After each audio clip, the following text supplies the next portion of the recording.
ijambo rero Imana impaye kubaganiriza ni ijambo rivuga ngo ibidashobokera umwana w'umuntu imbere y'Imana byose birashoboka.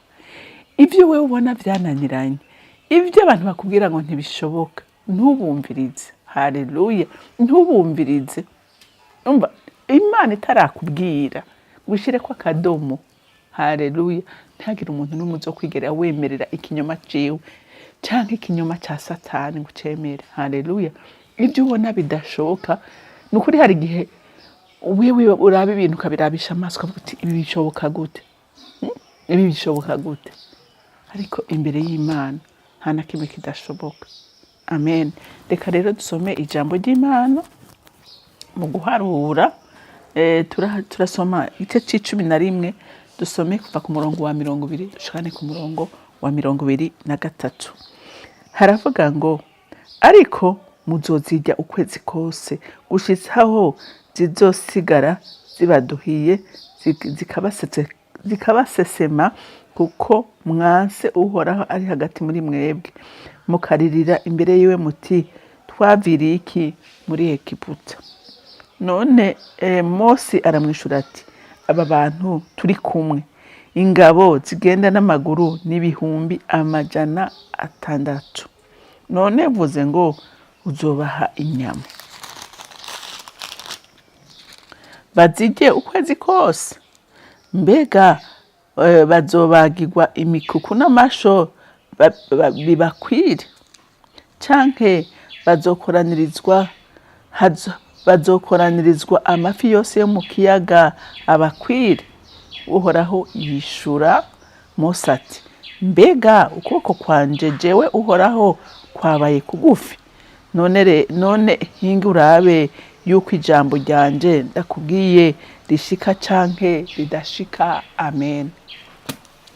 Iyi nkuru dusomye ni gihe abana ba Isirayeli bari bavuye muri Egypte bagiye i Kanani mu gihugu c'isezerano. Hanyuma Imana ikabagaburira manu mu bugaragwa. Hanyuma ngo iyo manu barayirya gushikaho ibarambira. Yarabarambiye batangura kwidoga bavuga ibyo bakumbuye batuka Mose bamubwira ati urabona ibyo wadukoreye, wadukuye mu gihugu twarya twanywa naho badukoresha ibikorwa bigoye mugabo twararonka ibyo dufungura twararya inyama. Ngo barababara batangura kwidoga.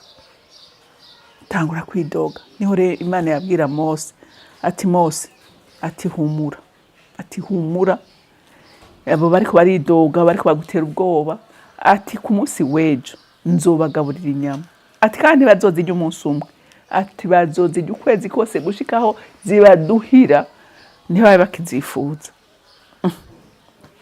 Mose abwira Imana ati nawe warigenjeje inyama naho twobaga imikuku dufise bozirya iminsi ngahe? Bozirya iminsi ngahe? Canke naho ukomanya amafi yose yo mu kiyaga aba bantu uraba n'ibihumbi n'ibihumbagiza inyama wobagaburira zova hehe? Zova hehe? Byoshoboka gute? Umve ngaha ku murongo wa 23 ngo Uhoraho yishura Mose ati mbega ukuboko kwanje jewe Uhoraho kwabaye kugufi? Urumva Imana iriko irabaza Mose ariko yariko aranatanga ati Mose by'ukuri igihe tugendanye ukuboko kwanje by'ukuri kwabaye kugufi? Ngo none hinga urabe yuko ijambo ryanje ndakubwiye rishika canke ridashika. Bantu b'Imana nukuri jewe ikintu maze kubona ikibazo cyose dufise uyu munsi ni ikintu cyitwa kutizera. Nukutizera nukutarimbura ku ijambo ngo turihagarare ko nanjye ndiko ndivuga ngo ijambo turihagarare ko tukaraba ibintu tukabirabisha amaso tukabona umenga nta nzira. Ariko nagira ndakubwire ngo Imana irivugiye ko nta kintu na kimwe kinanira Imana. Nta gikomeye imbere y'Imana kibaho. Nta na kimwe. Imana ngo yaciye ikora iki? Yaciye ikomanya ngo inkware z'isi yose ngira zirahuha zose. Imana izitegeka ati nimuze mugwe ngaho. Ngo umva, ngo zarandagaye zibumurengera, bararya barahaga gushika naho zibaduhira. Kubera iki? Kuko atajambo rivuzwe n'uhoraho ribura ububasha. Haleluya, haleluya. Wewe uyu munsi utewe ubwoba n'iki? Na Mose yari afise ubwoba, aravuga ati aba bantu ndabakizwa n'iki? Iyi nduru ndayikizwa n'iki? Ibintu Imana ivuze ibikora gute? Bishoboka gute? Nawe hari ibyo Imana ikubwira uyu munsi ukavuga uti Imana oya. Abavugisha bakakubwira ati Imana imbwira ati ibyo bintu byoshoboka gute? Wamaze kuduta deja n'ikibazo. Nari kuvuga ngo nta jambo rivuzwe n'uhoraho ribura ububasha. Nkunda Mariya, Bikira Mariya. Umumarayika aje akamubwira ko agiye gusama inda y'umukiza. Nawe yaratangaye ati jewe ndi nkumi, nta cyitwa umugabo, turaryamana, ati none ibyo bintu byoshoboka gute? Umumarayika aramubwira atumviriza, ati igitutu cy'isumba byose kizokuzako, hama mpemu Imana gutwikira, hamusamu uyo mwana mu bushobozi bwa mpemu yera. Yaciye abyizeruka, aravuga ati uko bivuze bibuko, ati kuko ndabizi neza ko atajambo rivuzwe n'uhoraho ribura ububasha. Tugira iyo mutima wari muri bo.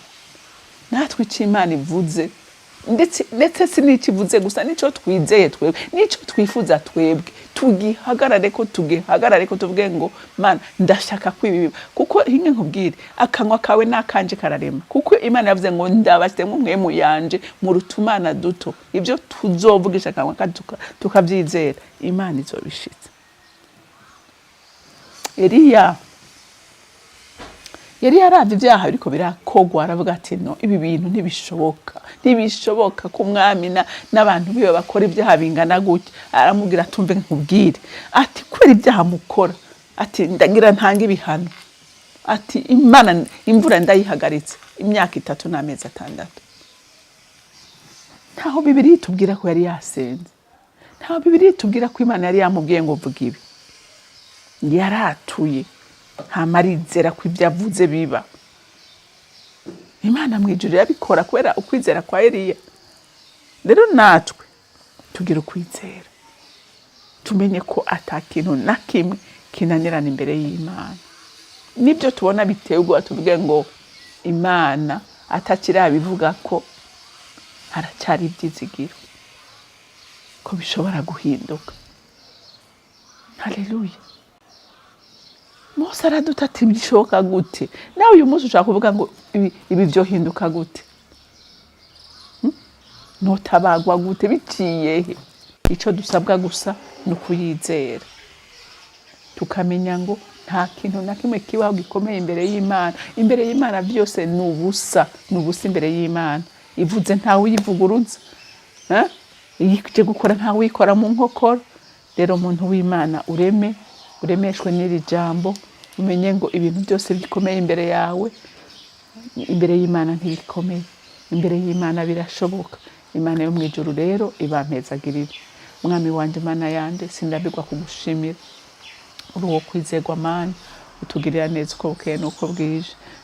Nkasaba ngo abana b'Imana bari bacitse intege baremweshwe n'iri jambo, ibyo babona bisa n'imisozi imbere yabo, menye ko uvuze ijambo rimwe byose birinduka bigacika amataba. Mwami wanje, Mana yanje, uragahezagirwa. Ibyo dukorera birenze ubwenge bwacu. Reka rero ngushime kandi ngushimagize, hama icyubahiro cyose gikomeze kuba icawe. Mu izina ry'Umwami wacu Yesu Kristo senze nizeye kubyumvise. Amen, amen. Mwarahezagiwe, mugira umunsi mwiza.